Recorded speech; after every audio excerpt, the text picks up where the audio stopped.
Dear students, today we have to start fifth part of the chapter tables and shares. Practice time. Neelu bought 15 storybooks to her class. Today 45 students are present.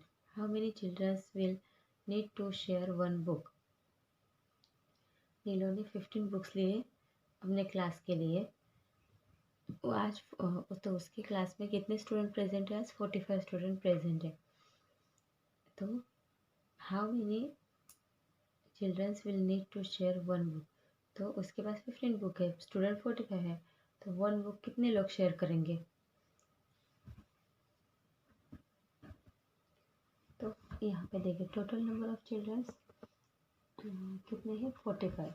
यहाँ पे देखेंगे total number of children कितने? Total number of children is equal to 45. Then total number of storybook. Total number of storybook is equal to 15. 45 student है और 15 books है. Okay. So number of children will need to share one book. So number of children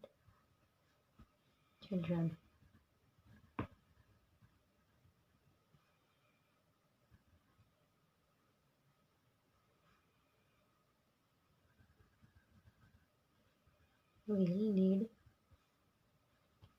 to share one book. To share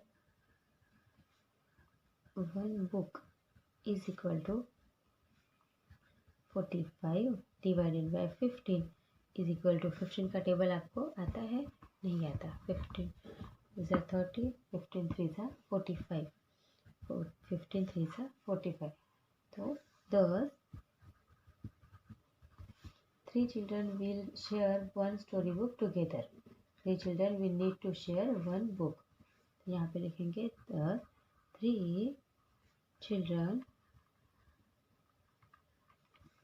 will need to share one book. To share one book. इसको ऐसे करना है. कितने student है? 45 student है और story book कितनी है? 15. तो हमें एक बुक कितने लोग डिवाइड करके पढ़ेंगे? एक बुक में कितने लोग पढ़ेंगे शेयर करके? तो हम लोग 45 डिवाइडेड बाय 15 करेंगे तो हमें पता चला कि 3 चिल्ड्रन जो है वो वन बुक शेयर करेंगे. तो 45 स्टूडेंट को 15 बुक्स हो जाएगी. A family of 8 people needs 60 kg wheat for a month.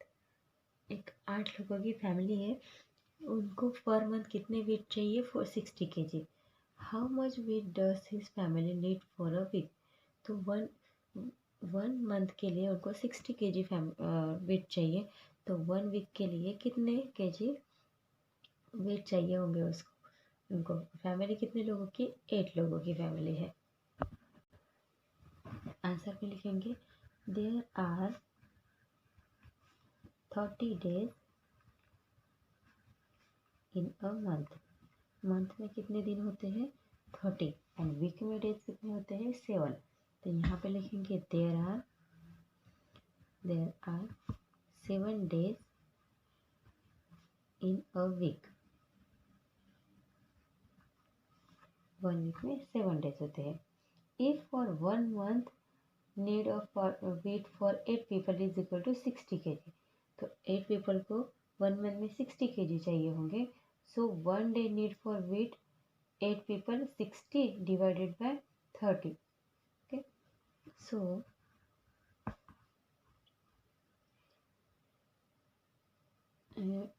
if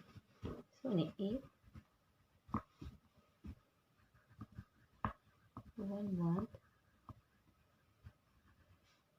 need of wheat 1 month need of wheat for 8 people. 8 people is equal to 60 kg.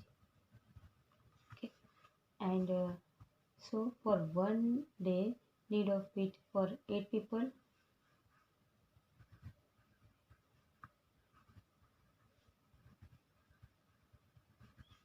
1 day is equal to 60 kg wheat divided by 30 days. 1 month के days हमने divide किए तो कितने आएंगे यहाँ पे 2 kg.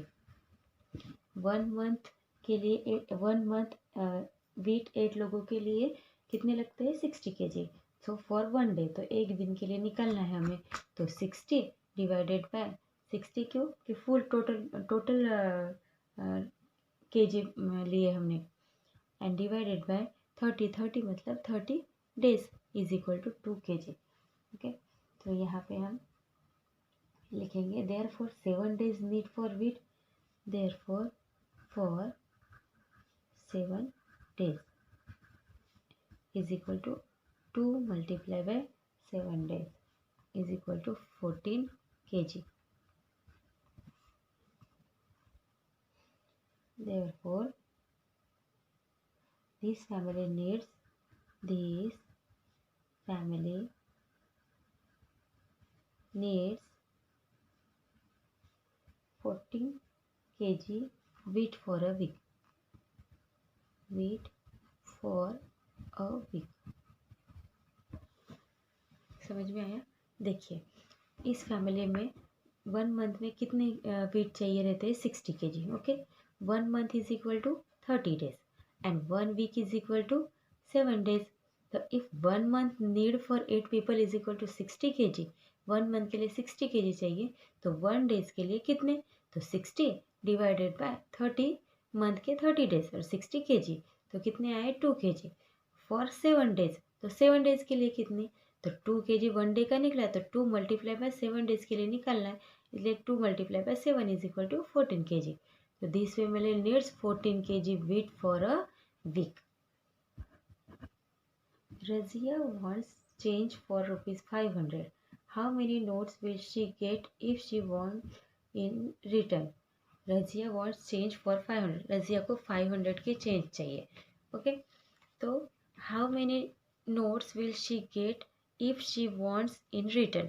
तो all 100 रुपये नोट 500 की चेंज चाहिए तो 500 के नोट के चेंज कितने हो जाएंगे 100 रुपीज़ लिए तो 100 रुपीज़ के 5 नोट्स ऑफ 100. तो यहाँ पे लिखेंगे हम लोग 500 divided by 100 is equal to 5.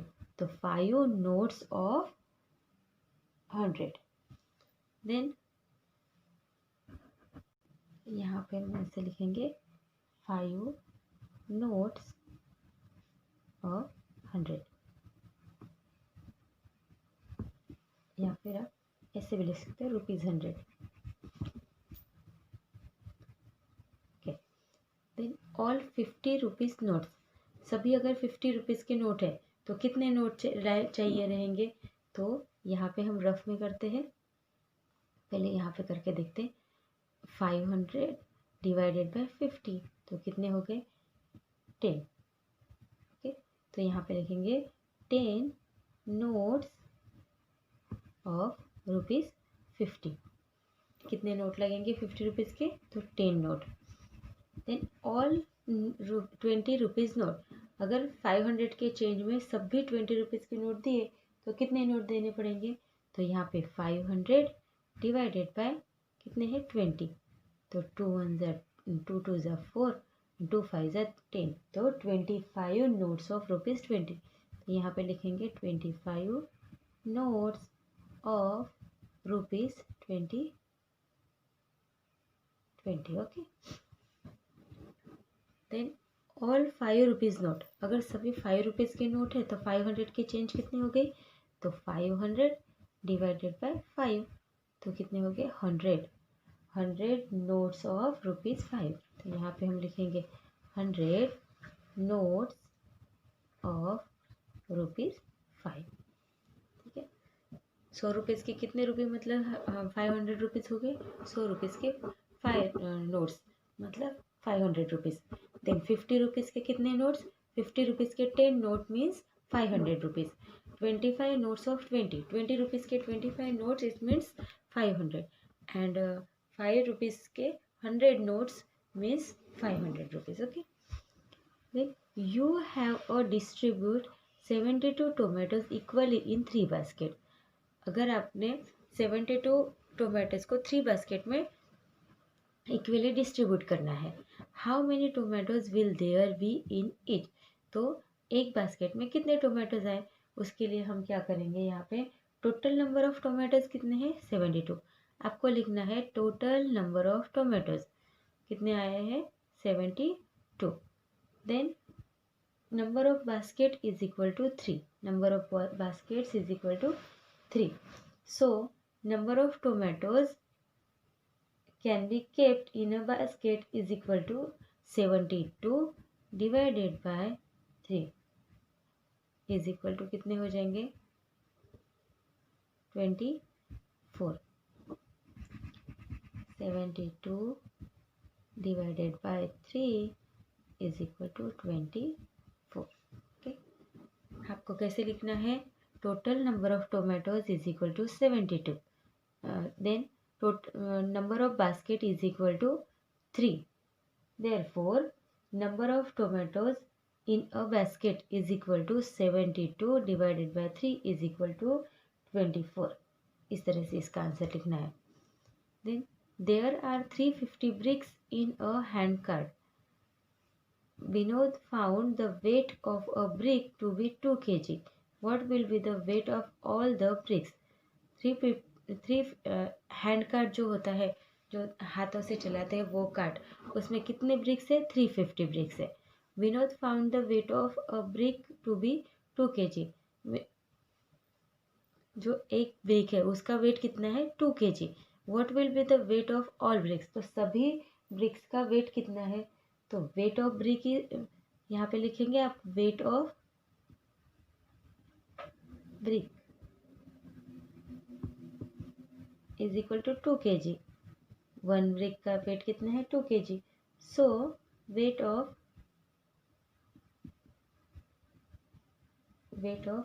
350 brick is equal to 350 multiply by 2 is equal to कितने हो जाएंगे 2 0 0 2 5 10 0 1 3 2 6 प्लस 1 700 kg हो जाएगा 350 ब्रिक्स का वेट। ओके, तो ये सभी सम्स को आपको नोटबुक में सॉल्व करना है। ओके, तो यहाँ पे हमारा ये पार्ट हम फिनिश करते हैं। We will meet in the next part.